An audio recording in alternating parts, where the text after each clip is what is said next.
नहीं प्लीज, नहीं नहीं नहीं नहीं, नहीं बाबू सोना ये सब शादी के बाद करेंगे। तार गोड़ परता नहीं, वो नहीं करे बाबू प्लीज सोना।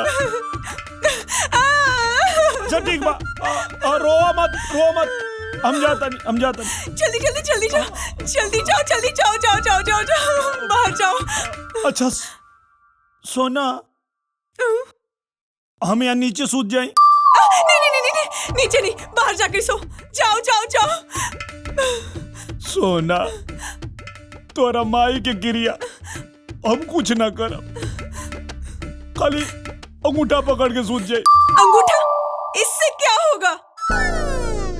हम इनके का बताई, दुनिया में कितना लोग बा जोन अर्थिंगे पे जियता। अर्थिंग?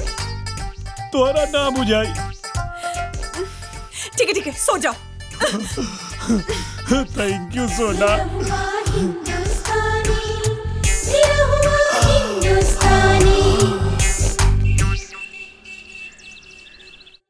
Good morning Sona. ए सोना, हाँ? सही मौका बा, sleeping beauty Nirahua on duty.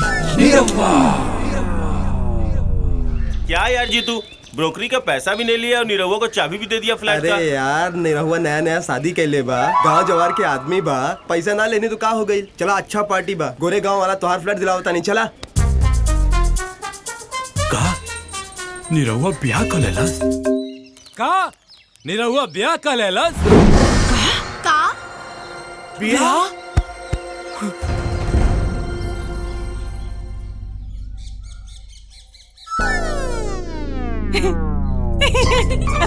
ठीक कहा। मैं कौन बड़ी बात बाजी, बियाह कर लेलस तोर बाबूजी, तोरा आनी रहमत तोरे। हरामखोर नालायक, रुक तोरा के बताओ तनी।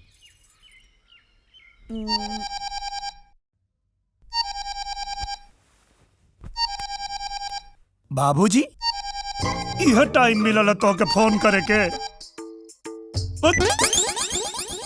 का भइल बाबूजी? ससुर के नाती फोन काट देलस।